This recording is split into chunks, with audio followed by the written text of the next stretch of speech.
قومی شناخت ان کے ہاں زیادہ نمایاں تھی، اور بر صغیر پاک و ہند کے پس منظر میں ان کے بہت سے اشعار اس زمانے کے احوال کی ترجمانی کرتے ہیں. مگر رفتہ رفتہ ان کی ترجیحات بدلتی گئیں، اور اس میں پاکستان کا قیام اس کا ایک نظری نتیجہ ہے. اور دوسری بات یہ ہے کہ ملت مسلمہ کا احیاء انہوں نے بہت ہی واضح طور پر اپنا ہدف بتا دیا تھا کہ میری غزل میں ہے آتش رفتہ کا سراغ، میری تمام سرگزشت کھوئے ہوں کی جستجو. وہ عالم اسلام کو، ملت اسلامیہ کو اثر نو ترقی کرتا دیکھنا چاہتے تھے، اور ظاہر ہے کہ اپنے رفتگاں کا حوالہ دے کر، اور کبھی مثلا مسجد قرطبہ کی طرف جاتے ہیں اور شکوہ بغداد و غرناطہ کا ذکر کر کے وہ اپنے احوال کی طرف آتے ہیں، اور طلوع اسلام کے لیے بار بار اپنی فکر مندی کا اظہار کرتے ہیں کہ دیکھ چکا المنی شورش دین کنیس اس نے نہ چھوڑے کہیں عہد و کہن کے نشاں، چشم فرانسیس بھی دیکھ چکی انقلاب جس سے دگرگوں ہوئی مغربیوں کا جہاں، روح مسلمہ میں ہے آج وہی اضطراب، راز خدائی ہے یہ کہہ نہیں سکتی زباں. دیکھیے بحر کی تہ سے اچھلتا ہے کیا، گنبد نیلوفری رنگ بدلتا ہے کیا. بار بار وہ کہتے ہیں کہ آنکھ جو کچھ دیکھتی ہے لب پہ آ سکتا نہیں، میں حیرت ہوں کہ دنیا کیا سے کیا ہو جائے گی.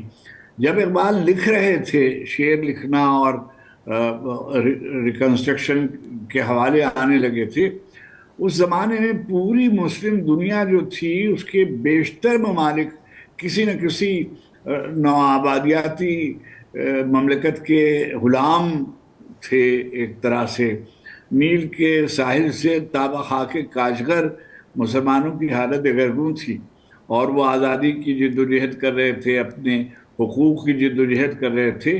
اور اقبال نے اس کا جائزہ لیا اور اس پہ گفتگو کی، اور اس کا دارو بھی بتایا، اور اس کا دارو یہ تھا کہ آپ کو اپنی شناخت کے بنیادی حوالوں کی طرف جانا ہوگا، دین کی طرف جانا.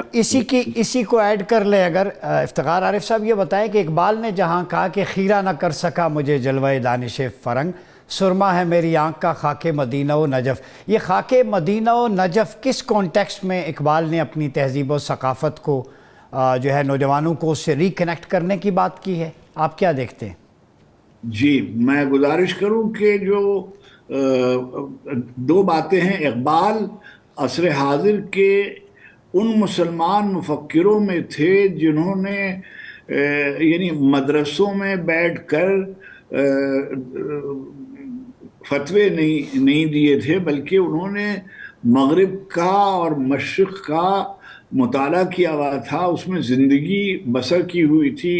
فلسفہ مغرب سے بھی واقف تھے، اور مشرقی گویا فلسفے اور فکر اور ہمت کے جو سرچشمے تھے اس سے بھی کما قہو واقفیت رکھتے تھے. چنانچہ انہوں نے بالکل واضح طور پر کہ کیونکہ سب سے بڑا مسئلہ جو تھا وہ مغرب کے استعمار کا تھا. اب اس زمانے میں جو مغرب کا استعمار تھا وہ ہمارے آقاؤں کی صورت میں تھا، ان کی فکر ہم پر غالب آ رہی تھی. ہماری تمام زندگی کے نشست و برخاست اور ادب آداب تو یعنی اس کے لیے انہوں نے یہ بات کہی. اور یہ جو مدینہ و نجف اقبال کے جو مثالیے تھے، جو انہوں نے اپنے لیے رول ماڈل منتخب کیے تھے، وہ بہت واضح ہیں. اگر آپ ان کے کلام فارسی اور اردو کلام کا مطالعہ فرمائیں گے تو آپ دیکھیں گے کہ انہوں نے باقاعدہ یہ کہا ہوا ہے کہ اگر آپ کو زندگی گزارنی ہے تو آپ کو نبی کریم علیہ السلام کے دامن سے وابستہ ہونا ہوگا. بمصطفیٰ برساں خیش را کدی ہماؤست اگر بون رسیدی تمام بولہبی جی کی محمد سے وفا تو نے تو ہم تیرے ہیں، یہ جہاں چیز ہے کیا لوح و قلم تیرے ہیں. تو نبی کریم کی ذات ان کے رول ماڈل کی حیثیت رکھتی تھی. مدینہ ایک شہر کا ہی نام نہیں ہے، مدینہ نبی کریم علیہ الصلوۃ والتسلیم اور ان کے لائے ہوئے اللہ کے دین اور اللہ کی کتاب کا مرکز و محور جو ہے وہ مدینہ ہے. اور حضور صلی اللہ علیہ وآلہ وسلم کی ذات گرامی کی نسبت سے وہ شہر جو تھا وہ یثرب سے مدینہ ہو گیا. جی یعنی وہ سرزمین جو یثرب کہلاتی تھی، یعنی انتقام، مشکل اور کشاکش سے گزرنے والی زمین، وہ باعث رحمت ہو گئی مدینۃ النبی، اور آخر میں مدینہ حضور کی وجہ سے. جی دوسرے رول ماڈل ان کے جو ہیں وہ امیر المومنین ہیں، علی ابن ابی طالب. آپ انہیں علیہ السلام کہیں، کرم اللہ وجہہ کہیں، جو بھی کہیں ان کو زیبا ہے، شایع ہیں ان کی. تو امیر المومنین بھی ان کا گویا مثالیہ ہیں، رول ماڈل ہیں ان کا. چنانچہ جو جیسے مولانا جلال الدین رومی نے کہا تھا کہ شیر خدا اور رستم دستانم آرزوست، تو یہ بھی فرماتے ہیں کہ بادشاہ ہو کلبہ اذان اوز یک حسام ہو یک زرہ سامان ہو. اور بالکل ایسے ہی تھا کہ ساری اللہ کے رسول صلی اللہ علیہ وسلم کی حیات طیبہ کو دیکھیے اور آپ دیکھیں گے کہ دعوت ذی العشیرہ سے لے کر اور حضور کی ذات گرامی کے آخری لمحے تک، یعنی وہ بدر ہو، ہجرت کا موقع ہو، دعوت ذی العشیرہ کا موقع ہو، نزول یعنی ایمان کی منزلیں ہوں، نماز پڑھنے کا مسئلہ ہو، ہجرت ہو، بدر ہو، احد ہو، خیبر ہو، خندق ہو، ہر مرحلے میں امیر المومنین علی ابن ابی طالب کی ذات گرامی جو ہے بہت کم دیکھا جاتا ہے کہ صاحبان سیف جو ہیں ان کا کردار اور ان کی شخصیت ایک اور طرح کی ہوتی ہے، اور صاحبان حکمت جو ہیں ان کی شخصیت ایک اور طرح کی ہوتی ہے. مگر امیر المومنین کی ذات گرامی ایسی ہے کہ جس میں ایک طرف شجاعت اور ایک طرف ان کے وہ کارنامے ہیں جو خیبر و خندق و بدر و احد کے ہیں، اور دوسری طرف نہج البلاغہ جیسی بڑی کتاب جی کے اقبال پر. اچھا، یہ بالکل درست فرمایا آپ نے. یہ بتائیں کہ اقبال نے جو کہا تھا کہ تہذیب جو ہے مغرب کی اپنے خنجر سے خودکشی کرے گی اور شاخ نازک پہ ایک آشیانہ بنا ہوا ہے، تو اقبال یہ بھی کہتے ہیں کہ مجھے تہذیب حاضر نے عطا کی ہے وہ آزادی کے ظاہر میں ہے تو آزادی باطن میں گرفتاری. اس سے کیا مراد ہے؟ ظاہراً آزادی، باطن میں گرفتاری، تہذیب حاضر کے بارے میں. میں آسان لفظوں میں آپ کو اس کی ایک دو جملوں میں بتانے کی کوشش کروں گا کہ اقبال کے زمانے میں جو بڑے فلسفی مغرب میں تھے وہ فلاسفہ تاریخ تھے. ایک طرف مارکس اور نیتشے جیسی شخصیتیں تھیں اور دوسری طرف ٹوائنبی اور اسپینگلر جیسے لوگ تھے.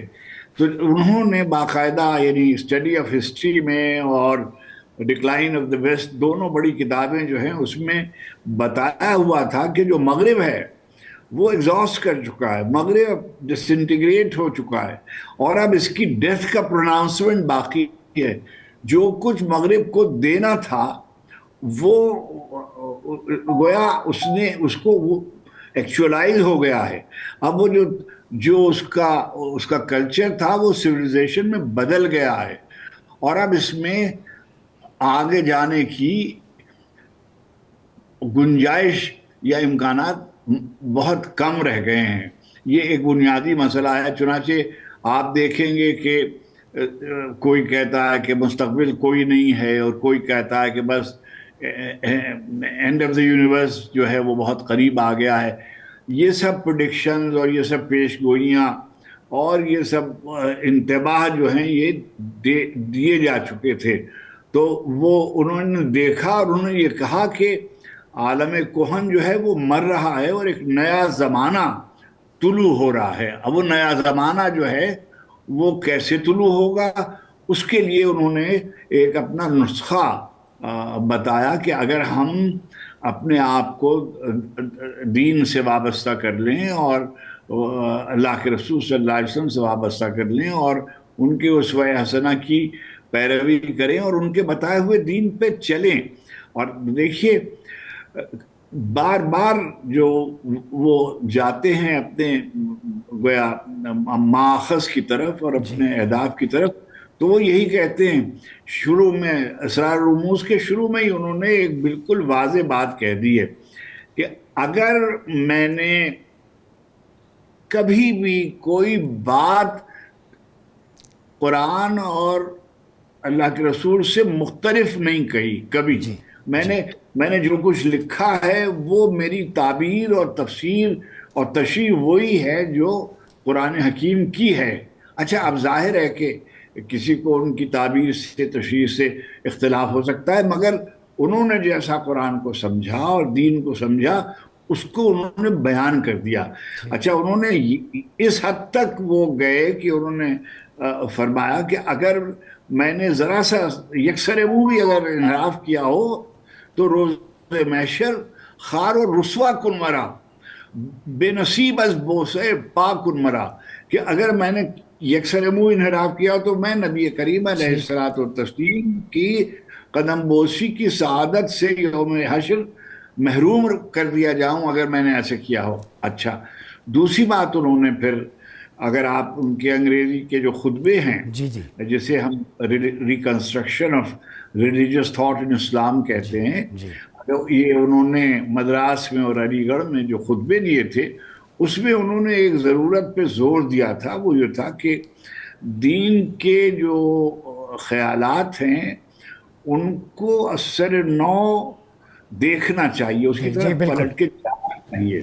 اور اس کو چنانچہ انہوں نے تمام مصادر کا ذکر کر کے، اور خلاصہ یہ تھا کہ اجتہاد کی اہمیت پر زور دیا، اور روحانی جمہوریت کے لیے ایک لفظ انہوں نے انگریزی میں استعمال کیا تھا اسپریچول ڈیموکریسی کا، کہ اس کا چلن عام ہو اور وہ مسلم ملکوں میں آئیں تو وہ ظاہر مغرب سے بہت کچھ سیکھا. دیکھیے مشرق کو سمجھنے کے پیمانے اقبال نے مشرق سے بھی لیے، اور وہ معیارات و میزان بھی ان کے پیش نظر تھے جو مغرب نے، یعنی سمجھیے کہ آخر وقت تک وہ مغرب کے فلسفے کو پڑھتے رہے. ظاہر ہے کہ سب ذکر کرتے ہیں کہ وہ نیچے سے متاثر تھے، کوئی یقیناً کیسے ممکن ہے کہ کوئی آدمی لینن کے خدا کے حضور میں ہے اور مارکس سے متاثر نہ ہو. بہت شکریہ افتخار عارف صاحب آپ کی تشریف آوری کا. ناظرین وقت ایک چھوٹے سے بریک کا، ملتے ہیں بریک کے بعد. ویلکم بیک ناظرین، پروگرام مدینہ ثانی اور نظام حکومت میں ایک دفعہ پھر آپ کا خیر مقدم ہے. بات ہو رہی ہے اقبال پہ، فکر اقبال کے مختلف پہلوؤں پہ، اور ہمیں اس سیگمنٹ میں جوائن کیا ہے معروف تجزیہ کار طاہر نعیم ملک صاحب نے. ملک صاحب بہت شکریہ آپ کی آمد کا. اور ہمارے ساتھ موجود ہیں doctor Abdul Rauf Rafiqi, director Iqbal academy of Pakistan. Doctor صاحب آپ کا بھی بہت شکریہ. یہ بتائیے گا طاہر نعیم ملک صاحب، اقبال کتابوں میں بھی ہے، اقبال شاعری میں بھی ہے، کورس ورک میں بھی ہے، اس پہ ریسرچ بھی کی جاتی ہے، لیکن اقبال ذہنوں میں، دلوں میں، معاشرے میں نظر نہیں آتا. کیا وجہ ہے؟ یہ ایک اقبال فراموشی کا چلن ہے اور دور ہے، اور اس کی جانب اقبال خود اشارہ کر دیا. وہ کہہ گئے تھے کہ گلا تو گھونٹ دیا اہل مدرسہ نے تیرا، کہاں سے آئے صدا لا الہ الا اللہ. تو اب جو ہمارا تعلیمی نظام ہے، ہم ہر روز اخبار میں پڑھتے ہیں کہ فلاں لیول جو انگریزی ہے اور فلاں بیرون ملک یونیورسٹیاں بنا رہی ہیں، انہوں نے ہمارے نصاب میں یہ لکھ دیا. تو یہ اقبال ہوتے تو بڑے مضطرب ہوتے کہ ہم ایک ٹیسٹنگ سروس نہیں بنا سکتے. ہمارے پیپر یہاں سے سکین ہوتے ہیں اور اربوں خربوں روپے ڈالرز میں، پاؤنڈ میں پے ہوتے ہیں، اے او لیول کے وہاں آتے ہیں. جو یہاں ہمارا ٹیکسٹ بک بورڈ ہے اس کا نصاب غیر معیاری ہے. کیوں غیر معیاری ہے؟ ایک طرف تو دعویٰ ہے کہ ایچ ای سی جو ہے اس نے کئی سو یونیورسٹیاں بنائی ہیں، خربوں روپے اس کا اعلیٰ تحقیق کا فنڈ. تو ہم میٹریکولیشن تک، انڈر گریجویٹ لیول تک ایک اچھا نصاب کیوں نہیں بنا سکے؟ یہ ایک بہت بڑا علمی ہے. اگر آپ دیکھیں کہ جو غیر ملکی نصاب بنا ہوا ہے وہ اس میں پھر تھوڑا بہت معیار نظر آتا ہے، پر وہ انہوں نے اپنے نقطہ نظر سے بنایا. تو ہمیں اس کے اوپر سوال اٹھنا چاہیے. صرف ایک دن یوم اقبال ہمارا یوم حساب بھی ہونا چاہیے. اچھا بالکل صحیح. کہ ہم حساب لیں نا کہ کیا وجہ. جو آپ کا سوال ہے میں سمجھتا ہوں کہ بہت خوبصورت سوال. اچھا ایک سے لے کے جو آپ نے بات کی ہے نا میٹرک تک, ہمارے یہاں اقبالیات ڈپارٹمنٹس ہیں یونیورسٹیز میں, اقبال سٹڈیز ہے, تو پہلی سے لے کے ماسٹرز تک تو بچوں کو صرف ایک مضمون یاد ہوتا ہے اقبال پہ, تو اس کی فکر کلیتاً نصاب میں کیوں نہیں شامل اس کی جاتی. دیکھیں یہ جو ہے یہ مجاوران اقبال ہیں, اقبالیات کے شعبے, جلدی پی ایچ ڈی حاصل کرنے اور گریڈ 18 سے 19 میں جانا. کسی قوم کا بڑا المیہ ہوتا ہے کہ اس شاعر کی فکر کو سرکاری لبادہ پڑھا دیا جائے. اچھا تو سرکاری لبادے میں ہم نے لوگوں کو گریڈ 17 سے 18 اور 19 میں جانے کے مواقع تو فراہم کیے, لیکن اقبال نافید ہو گئے. اقبال خود ہوتے تو وہ اس سسٹم سے اظہار. آپ یہ دیکھ لیں کہ پچھلے 20-30 سال میں کوئی انٹرنیشنل لیول پہ اقبال پہ بک شائع ہو جو آپ ویسٹ میں یا کسی ریجن میں ساؤتھ ایشیا میں کسی بک سٹور میں جا کے آپ انگلش پہ دیکھ لیں, وہ آکسفورڈ یونیورسٹی میں شائع ہوئی ہے, وہ اینا میری شمل نے اس پہ کام کیا ہے, وہ چیک اسکالر راؤنڈ میں کیا ہے, وہ اور کیا ہے. تو یہ جو اقبالیات کے ادارے ہیں, جو اقبالیات کے شعبے ہیں, یہ کیا کور, یہ مجاوران اقبال ہیں. اور یہ ہر دور میں حکومت سے پوچھ کے جس طرح کا اقبال چاہیے ہوتا ہے اس طرح کا آرڈر پہ بنا کے پیش کر دیتے. اس سے کیا مراد ہے؟ اقبال آرڈر پہ بھی بنتا ہے, بنتا ہے. مطلب ضیاء الحق کا یہاں دور گزرا تو اقبال کو ایک مخصوص طرح شو کیا گیا, اور پھر یہاں پہ جنرل پرویز مشرف آئے تو انلائٹن ماڈریشن کا اور دور آ گیا. تو اقبال اور قائد اعظم جو ہیں وہ ضروریات کے تحت آرڈر پہ بنائے جاتے ہیں, ان کی اصل فکر نہیں بتائی جاتی. جو روح ہے ان کے کلام کی چند اشعار اور چند نعروں سے ان کو مطلب ہم یہ ابھی آپ سے بڑی اچھی علمی گفتگو کر رہے تھے افتخار عارف صاحب, آدھا کلام فارسی میں ہے جو قوم کو سمجھ ہی نہیں آ رہی, اور وہ شکر ہے فارسی میں, اگر وہ ترجمہ ہو تو آج اقبال حیات ہوتے تو ان کی زندگی خطرے میں پڑ جاتی.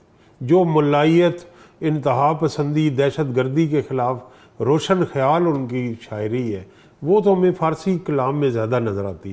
دوسرا جو یہ افتخار عارف صاحب بہت علمی گفتگو کر رہے تھے اور دین کا حوالہ دے رہے, تو اپنے وقت میں اپنے زمانے میں وہ دیکھ رہے تھے کہ مسلمانوں میں دین ختم ہو گیا. ایک طرف ویسٹ ہے جو لا دین معاشرہ ہے, دوسری طرف ہمارے ہاں دین ہے ہی نہیں.